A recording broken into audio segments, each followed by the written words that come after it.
I remember a story of a Christian family na nakatira sila sa province. Meron sila nag-iisang anak na babae at nag-aaral to sa Christian school din. Very active yung family na to sa church. At yung anak nilang babae, worship leader, active sa cell group. So in short, very Christian talaga siya. Pagka-graduate niya ng high school, syempre kailangan niya na mag-college. Gusto niyang mag-aral sa Manila. Medyo hesitant yung parents niya na isend siya sa Manila. Kasi nga, pa siya na-expose sa secular school. So they are afraid for their daughter na ma-persecute because of her faith. Eventually, pumayag din sila. Tapos nagbilin lang sila sa anak nila.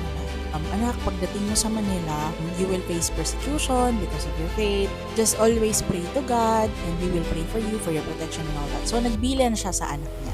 So, eventually, lumipad na siya ng Manila at doon na siya nag-aral. Dumating ang sem break, bumalik na yun yung anak niya dun sa province nila. Tapos, nung tinatanong siya ng mga magulang niya, ano, kumusta ang school? Kaka-face ka ba ng problema sa mga classmates mo? Sabi niya, okay lang po. Tapos, lagi siyang okay lang. Wala silang naririnig anything bad or any persecution or criticisms na nare-receive niya or hardship. Medyo nagtaka sila. Naramdaman ng nanay, something is off dun sa anak niya. Kinausap niya yung pinsan niya nakatira din sa Manila.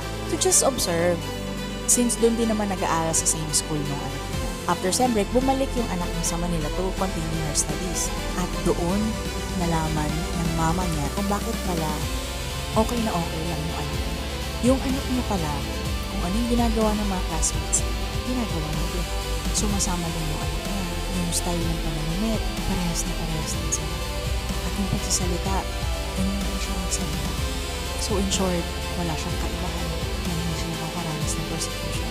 Now the parents understood what is happening to their daughter. Kaya pala hindi siya nakakaranas ng persecution kasi nga, wala na siyang kaibahan. Kung anong ginagawa ng mga walang Diyos at walang pananampalataya, ganun na rin yung ginagawa. Ideally, ang mga Krisyano, kapag sinama mo sa isang grupo ng mga hindi Krisyano, makikilala mo agad kung sino siya.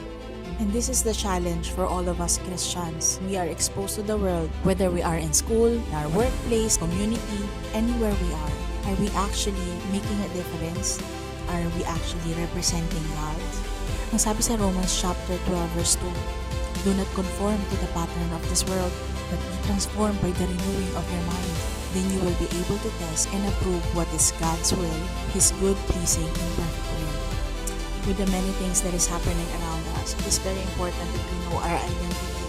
At kung ihalo man tayo sa iba, makikita nila ang kaibahan natin dahil meron tayong Kristo sa buhay natin.